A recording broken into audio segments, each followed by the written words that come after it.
Bagian pertama tentang hukum puasa pada wanita hamil menurut pandangan Islam.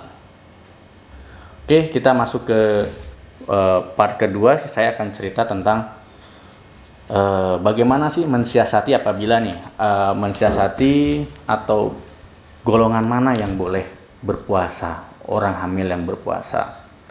Jadi sebelum Anda memutuskan berpuasa, harus memastikan bahwa nutrisi Anda bisa dijamin, ya. Jadi harus bisa dipastikan bahwa nutrisi kehamilan bisa terpenuhi selama Bunda berpuasa. Harus diberitahu dulu bahwa metabolisme ibu hamil itu berbeda dengan wanita normal yang tidak hamil. Dia metabolismenya akan meningkat 10-20% di atas metabolisme orang yang tidak hamil. Bahkan meningkat 10% kembali pada orang-orang dengan kehamilan kembar, ya. Jadi metabolisme akan lebih, atau kebutuhan kalorinya akan lebih tinggi dibandingkan orang yang tidak hamil. Nah, kalau kalori itu tidak terpenuhi, ya, punya dampak pada kehamilan. Nanti akan kita bahas di belakang apa sih dampak dari puasa apabila kalori atau tidak tercukupi. Sekarang akan saya bahas kebutuhannya dulu nih, supaya nanti saya bisa tahu kalau saya memutuskan untuk puasa tidak akan ada kekurangan dari sisi nutrisi bagi ibu hamil. Yang pertama adalah kebutuhan karbohidrat, ya. Tadi karbohidrat sama dengan dia butuh 2.500 kilokalori, ya. Dari 2.500 kilokalori itu 50% didapat dari karbohidrat. Jadi karbohidrat itu dari mana? Dari nasi, kentang. Karbohidrat itu 50% kebutuhan kalori dari ibu hamil diperoleh dari karbohidrat. Kemudian 30%-nya dari protein. Ya, protein sangat dibutuhkan pada wanita hamil untuk membentuk, ya, struktur-struktur jaringan yang penting, struktur jaringan vital bagi janin, seperti otak, ya, sistem saraf pusatnya dia, kemudian jantung, kemudian organ-organ yang lain. Itu sangat dibutuhkan. Apabila kebutuhan kalori atau yang kita khawatirkan kalau kalorinya kurang, ya, dari karbohidratnya kurang gitu, ya, kalorinya kurang, maka energi akan dipecah dari protein, sehingga protein yang untuk membentuk organ-organ vital tadi jadi tidak bisa membentuk. Energi dipakai untuk tenaga atau kebutuhan sehari-hari dari ibu hamil tersebut. Jadi asupan protein harus memenuhi minimal 30% dari total kebutuhan kalori. Kemudian lemak juga dibutuhkan di sini sekitar 20%, ya. Kemudian ada beberapa vitamin dan mineral juga yang dibutuhkan oleh orang hamil, seperti zat besi. Ya, zat besi dibutuhkan sekitar 30 mg besi elemental tiap harinya, terutama di trimester kedua, ya. Kemudian seperti mineral zinc, kalsium dibutuhkan. Zinc sebesar 12 mg, ya, 12 mg per hari. Kemudian kalsium sekitar 1000 mg per hari. Kemudian asam folat juga dibutuhkan pada trimester pertama. Ya, asam folat dibutuhkan 400 mikrogram sampai 800 mikrogram per hari agar pertumbuhan tabung sarafnya normal, ya, tidak ada cacat seperti bibir sumbing. Kemudian juga prekursor vitamin A, beta karoten, ya, juga dibutuhkan. Kemudian vitamin D untuk peningkatan imunitas juga dibutuhkan. Kemudian prinsipnya adalah kebutuhan nutrisi harus terjamin. Kemudian kita sekarang bahas dampak puasa terhadap kehamilan. Ya, saya juga berusaha mencari literatur dari beberapa jurnal yang saya dapat, ya. Ini saya ambil kesimpulan bahwa pada efek terhadap puasa terhadap kehamilan ini hampir mayoritas jurnal mengatakan bahwa pada trimester awal itu tidak baik untuk dilakukan puasa. Artinya umur kehamilan 0 sampai 14 minggu itu tidak disarankan untuk berpuasa. Kenapa? Yang pertama, ibu hamil belum beradaptasi dengan gejala-gejala yang timbul pada saat trimester awal, seperti mual, muntah, ya, nafsu makan berkurang, sehingga asupan nutrisinya berkurang. Sementara pada trimester awal itu adalah periode yang sangat rentan, ya, periode yang sangat rentan dalam pertumbuhan si embrio dan janin tersebut. Jadi penelitian di Rumah Sakit Teheran, ya, mengatakan bahwa pada wanita yang berpuasa pada trimester 1 didapatkan resiko kelahiran bayi berat lahir rendah. Ya, meningkat resikonya sekitar 1,5 sampai 2 kali lipat. Kemudian di Belanda, ya, Van Ewits dan kawan-kawan pada tahun 2014 itu meneliti juga dari 130 wanita hamil, ya, didapatkan berat bayi yang rendah apabila dia memulai puasa pada trimester pertama. Jadi dari beberapa penelitian yang dikemukakan di atas tadi, fase pada trimester awal adalah fase yang sangat perlu perhatian khusus. Jadi pada trimester awal kalau sebaiknya tidak berpuasa. Kehamilan itulah investasi masa depan, baik buruknya janin atau sehat atau tidaknya nanti pada saat dewasa. Banyak penelitian yang mengatakan tergantung dari proses perakitan, ya, tanda kutip perakitan pada saat ibu sudah mengandung janinnya ini, gitu. Kemudian selain pada trimester pertama, ya, juga tidak pada ibu hamil yang tidak dianjurkan berpuasa adalah ibu hamil yang mempunyai komplikasi. Yaitu apa saja? Yaitu yang pertama yang namanya hiperemesis gravidarum. Apa itu hiperemesis gravidarum? Itu mual muntah berlebihan, terutama pada trimester pertama. Akhirnya bisa mengakibatkan dehidrasi, kekurangan cairan, ya. Kemudian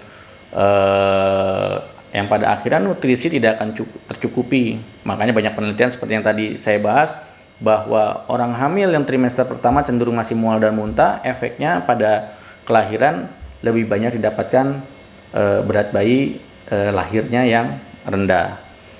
Sebagai informasi, berat bayi lahir rendah itu adalah berat bayi lahir yang di bawah 2.500 gram. Ya. Wanita yang mengalami perdarahan, ya, wanita-wanita yang mengalami perdarahan tentunya itu merupakan kegawat daruratan. Jadi tidak diwajibkan lagi itu untuk berpuasa karena mengancam nyawa. Kemudian adanya kontraksi atau ancaman persalinan prematur atau kurang cukup bulan. Jadi pada wanita hamil, ya, adanya stres, ya, stres itu macam-macam, bisa stres secara psikis maupun stres secara fisik, ya. Otomatis kalau lapar, ya, haus itu merupakan stres secara fisik.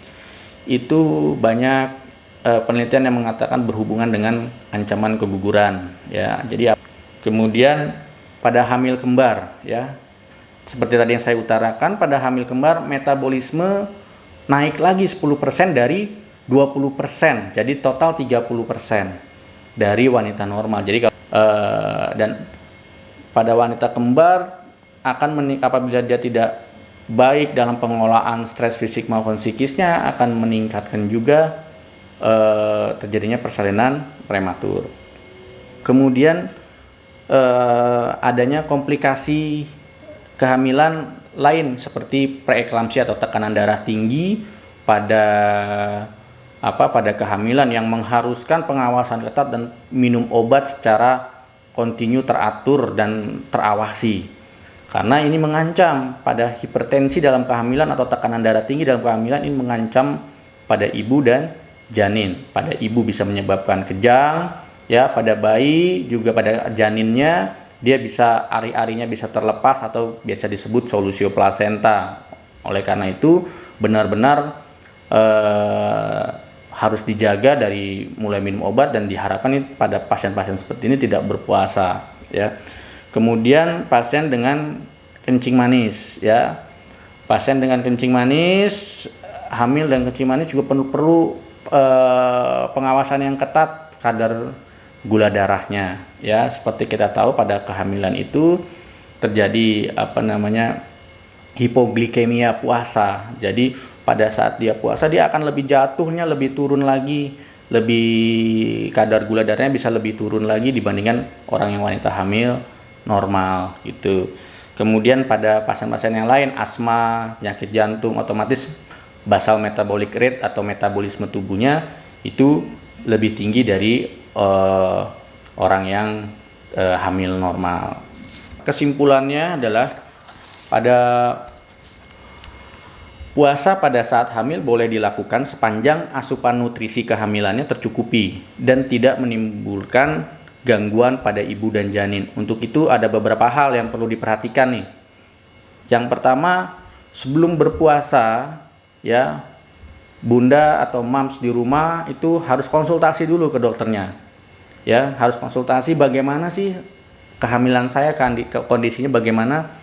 Apabila sehat-sehat saja, dirasa memang perlu, nanti akan ada pengaturan diet atau nutrisi yang taktiknya nanti juga akan saya sampaikan, ya. Sekilas akan saya sampaikan bagaimana taktiknya supaya kita bisa tetap berpuasa pada kehamilan. Kemudian pada trimester awal sebaiknya tidak berpuasa. Jadi lebih banyak mudorotnya nih kalau trimester pertama puasa, ya, karena tadi mual muntah tinggi, asupan nutrisi tidak terjamin, adaptasinya masih kurang, ya.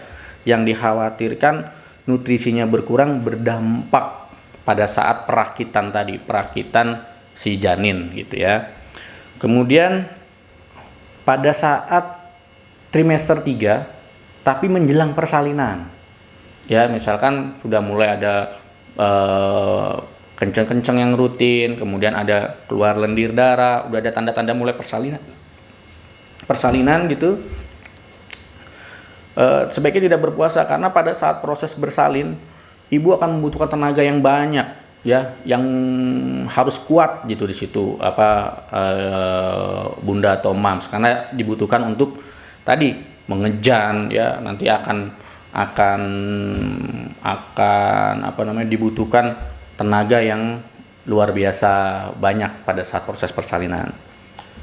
Kemudian satu lagi, apabila memutuskan untuk berpuasa, ya, kontrol kehamilan ke dokter kandungan harus rutin, ya, harus rutin dilakukan, ya. Poin lainnya adalah pada saat umur yang bisa dipantau pada saat setelah umur kehamilan 20 minggu atau trimester kedua ke pertengahan trimester kedua, ya, itu bisa dipantau berat ibu, ya. Normalnya dia harus naik sebesar 500 gram tiap minggunya.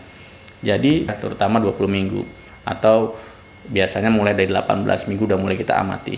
Kalau berat badan ibunya itu tidak naik, ya, minimal 500 gram, sebaiknya dihentikan puasanya. Berarti nutrisi yang dikonsumsi oleh ibu hamil itu tidak mencukupi kebutuhan dari kehamilan tersebut. Kemudian kita bahas tentang bagaimana sih kalau sudah memutuskan untuk puasa nih, ya, kiat-kiat puasa saat kehamilan itu bagaimana supaya kondisinya saat menjalani puasa itu baik gitu, ya. Yang pertama adalah jalani puasa itu sebagai ibadah yang kita harapkan, sehingga kita memperoleh ketenangan, sebagai stress reliever, bukan stress produce, artinya tapi bukan memproduksi stres, tapi justru mengurangi stres, karena kedekatan kita terhadap Allah Subhanahu wa taala dan ibadah kita yang semakin baik, otomatis kita lebih tenang. Nah, kita harus jaga itu niatnya, luruskan niat untuk ibadah, bukan yang lain. Jadi kita menjalani puasa itu tanpa terbebani, ya. Yang kedua adalah pola makan. Pola makannya harus ada taktik dan strateginya, ya. Saya sudah merangkum beberapa literatur juga bagaimana caranya agar puasa lagi lebih nyaman. ada taktik-taktiknya. Yang pertama saat sahur, ya. Saat sahur pilih makanan yang mengandung protein dan lemak dalam jumlah yang cukup, ya. Kedua jenis zat gizi ini dapat bertahan lebih lama di pencernaan sehingga memperlambat rasa lapar di siang hari. Jadi contohnya apa? Konsumsi daging, ya. Daging adalah makanan yang mengandung kalori dan protein yang sangat tinggi yang bisa disimpan tubuh dalam jangka waktu lama, ya. Kalau daging dirasa berat, boleh daging ayam atau telur, ya. Jadi bisa disiasati seperti itu. Makanan yang kaya vitamin C dan mineral untuk vitalitas tubuh. Jadi yang paling penting, jangan mengkonsumsi makanan yang manis-manis saat sahur, ya. Karena nanti pada ibu hamil dia akan cepat merasa lapar karena adanya perubahan dari sistem hormonal. Biasa kita sebutkan namanya shock karena insulin. Jadi ibu hamil itu dia akan terjadi hipoglikemia puasa. Jadi dia akan mendadak setelah dia puasa, kadar darahnya itu lebih hipoglikemik dibandingkan atau kadar gula darahnya akan lebih rendah dibandingkan orang yang tidak berpuasa. Kemudian yang itu pada saat sahur. Jadi poinnya pada saat sahur, saya tegaskan lagi, harus banyak konsumsi protein dan lemak, ya, karena itu cadangan tenaga kita selama 1 hari penuh nanti. Kemudian yang kedua, kurangi makan makanan yang manis pada saat sahur. Kemudian konsumsi buah atau makanan yang mengandung vitamin C seperti jeruk, ya, seperti jambu, ya.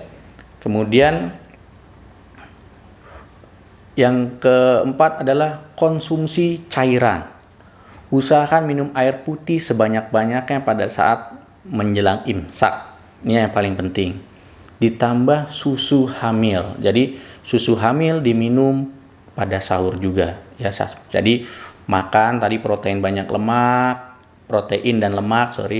Kemudian kurangi manis-manis. Kemudian minum yang cukup, ya, 1,5 sampai 2 liter pada saat sahur. Kemudian minum susu untuk mencukupi kebutuhan dari janin. Itu pada saat sahur. Kemudian pada saat kita mulai berpuasa, yaitu pada saat setelah imsak. Gimana caranya supaya kita nyaman menjalani puasa?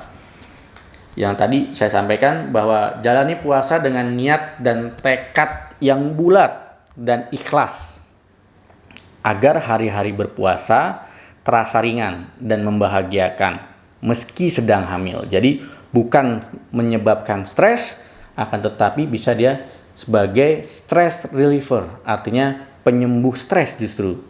Dengan tadi ketenangan batin kita menjalankan ibadah kepada Allah Subhanahu wa taala. Gitu. Yang kemudian cukup istirahat. Bila memungkinkan, ya, istirahat itu melebihi pada saat tidak berpuasa. Gitu. Jadi, kenapa? Tadi yang saya bilang bahwa orang hamil metabolisme rate-nya atau BMR-nya itu meningkat 10-20%. Otomatis kalau istirahat kita, kalori yang kita keluarkan juga bisa kita batasi. Ya, termasuk di sini kurangi porsi aktivitas yang membutuhkan energi banyak, gitu ya. Atau pikiran yang berat-berat. Ya, jadi jangan sampai kita stres dalam waktu puasa. Kemudian tadi puasa otomatis kita nahan marah. Kita nggak boleh emosi pada saat menjalani puasa. Supaya apa? Kita happy. Kalau happy, janin juga akan happy. Kemudian pada saat berpuasa, ya, ada tanda bahaya di mana bunda atau ibu hamil harus membatalkan puasa. Ya, nggak boleh tidak nih. Apabila muntah-muntah lebih dari 3 kali, ya, yang dikhawatirkan akan menyebabkan terjadinya dehidrasi atau kekurangan cairan. Kemudian mengalami diare, ya, mencret atau diare, ya, rasa mulas, melilit, ya, sehingga tadi asupan tidak bagus, juga harus segera membatalkan puasa. Kan tadi jangan sampai timbul gawat darurat dalam hal ini misalkan dehidrasi, ya. Kemudian dia ada perdarahan dari manapun, ya, bisa dari tadi perdarahan jalan lahir, kemudian mimisan, ya, karena pertanda-pertanda itu terkadang sebagai tanda awal kondisi tubuh sudah tidak stabil, ya. Kemudian dia lemas, pusing, diikuti dengan mata berkunang-kunang. Nah, ini tanda-tandanya apabila bunda atau mams mengalami hipoglikemia atau kurang gula darah, ya, atau yang tadi saya sebutkan di awal, pada orang hamil cenderung terjadinya kurang gula darah saat puasa. Jadi tanda-tandanya gitu, kunang-kunang, lemas, pusing, keringat dingin, ya. Jadi kalau misalkan ada hal tersebut harus segera berbuka puasa atau dibatalkan puasanya. Dalam berpuasa juga harus ada yang diawasi gitu. Kemudian pada saat berbuka taktiknya gimana gitu kan. Nah, baru beda dengan tadi saat sahur, ya. Pada saat berbuka awali berbuka dengan minuman hangat dan manis, ya, untuk meningkatkan kadar gula darah. Tadi orang hamil pada saat puasa cenderung dia lebih rendah kadar gula darahnya, harus cepat-cepat kita naikkan. Dengan apa? Dengan konsumsi minuman hangat dan manis, terutama manis, ya. Tapi juga tidak terlampau berlebihan. Yang penting kita begitu makan manis diupayakan kita bisa kembali segar gitu, ya. Kemudian hindari minuman dingin. Ya, awal-awal kita biasanya kalau kita buka puasa seneng banget langsung minum es gitu, ya. Kenapa sih kita harus tunda dulu minum dingin? Boleh nggak? Boleh. Tapi kita tunda dulu, pada awal kita hangat dan manis. Minuman dingin bukannya tidak boleh, ya. Tapi pada minuman dingin itu dapat mempengaruhi atau menurunkan kinerja dari lambung. Yang kita khawatirkan, ya, ada efek atau gejala saluran pencernaan yang membuat ibu tidak nyaman. Dampaknya apa nanti? Dampaknya ibu dalam asupan nutrisi akan tidak optimal gitu. Kemudian itu pada saat kita takjil lah gampangannya, pada saat awal kita membatalkan puasa. Kemudian kita sholat maghrib gitu, ya. Kita sholat maghrib, habis sholat maghrib kita makan dengan porsi yang lebih besar. Tapi jangan langsung kalap, semuanya langsung digerawek gitu, ya. Ya, kita makan santai gitu, ya, makan tapi yang cukup, 4 sehat, ya, 4 sehat. Jadi ada protein, ada lemaknya, ada karbohidratnya gitu, ya. Terus kemudian ada buahnya, ya. Kemudian setelah itu baru boleh, kalau misalnya masih ingin minum es, boleh di situ minum es, ya. Kemudian dianjurkan setelah makan berbuka ini minum vitamin hamil. Ya, minum vitamin hamil, karena vitamin hamil yang biasanya bentuk kemasan jadi itu sudah biasanya 1 kali sehari, ya. Jadi vitamin hamil diminum pada saat habis makan di buka puasa ini. Kemudian kita sholat tarawih, ya. Setelah sholat tarawih, ya, kita tetap makan makanan ringan. Jadi harus diganti tuh. Habis berbuka kita anggap sebagai makan siangnya, setelah sholat tarawih kita anggap sebagai makan malamnya. Kita makan sedikit, ya, makan sedikit, porsi sedikit, tapi padat gizi. Kemudian ditutup dengan minum susu hamil. Jadi minum susu hamilnya itu 2 kali, pagi setelah sahur sama menjelang tidur.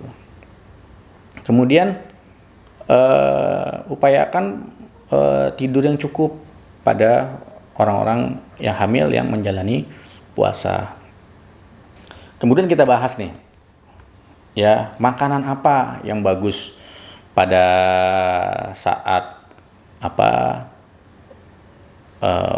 puasa. Kemudian apa aja yang bagus adalah karbohidrat kompleks. Jadi kita tadi yang saya bilang, kita karbohidrat 50% kalori kita atau kebutuhan tenaga kita diperoleh dari karbohidrat. Sumber karbohidrat kompleks itu adalah seperti nasi merah, ya, roti, kemudian kacang-kacangan yang mengandung serat, sayur, buah, kemudian gandum, ya, biji-bijian.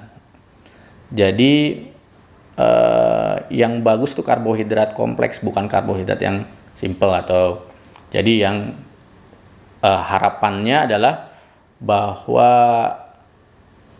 makanan ini membutuhkan waktu yang lebih lama untuk dicerna sehingga rasa lapar akan datang lebih lama. Kemudian seperti nasi merah, roti gandum gitu ya, oatmeal, kacang-kacangan itu mengandung kaya akan serat. Nah, serat juga berfungsi untuk mencegah konstipasi atau sembelit atau sulit sulit buang air besar. Kemudian tadi pada saat sahur perbanyak konsumsi makanan yang mengandung banyak protein seperti daging, ikan, telur, kacang-kacangan, ya. Diusahakan proteinnya adalah asam amino esensial yang didapatkan dari sumber protein hewani, ya. Jadi yang terbaik adalah protein hewani, yaitu daging, ya, baik daging merah maupun daging putih atau telur, ya. Batasi juga makanan yang mengandung terlampau banyak tinggi kadar lemaknya, ya. Ini yang paling sulit nih. Biasanya setiap berbuka puasa selalu ada gorengan, yaitu sebaiknya dikurangin atau dihindari lah. Kemudian kue-kue, cake, ya, pizza, burger, daging yang berlemak, ya, kulit ayam itu sebaiknya dikurangi. Itu termasuk yang mengandung lemak yang tidak baik. Nah, tapi lemak tetap diperlukan 30% dari energi kita tadi, ya. Dari mana lemak yang bagus? Seperti dari buah alpukat, dari kacang, minyak ikan, dari keju, ya. Jadi harus didapat dari contohnya tadi alpukat, kacang, minyak ikan, keju, ya. Kemudian juga banyak makanan yang mengandung kalsium, ya. Tentu saja kalau Bunda bisa makan minum susu 2 kali sehari, insya Allah sudah tercukupi, yaitu susu, keju, yogurt, sayuran hijau, ikan, ya, juga bagus karena mengandung kalsium. Kemudian tadi air putih juga harus banyak minum, sekitar 1,5 sampai 2 liter sehari, itu untuk mencegah dehidrasi, ya.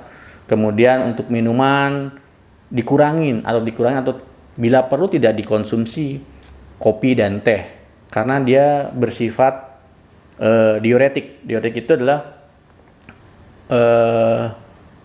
bikin kencing mulu gitu. Nah, sementara kita harus menyimpan hemat-hematnya terhadap cairan yang ada dalam tubuh kita.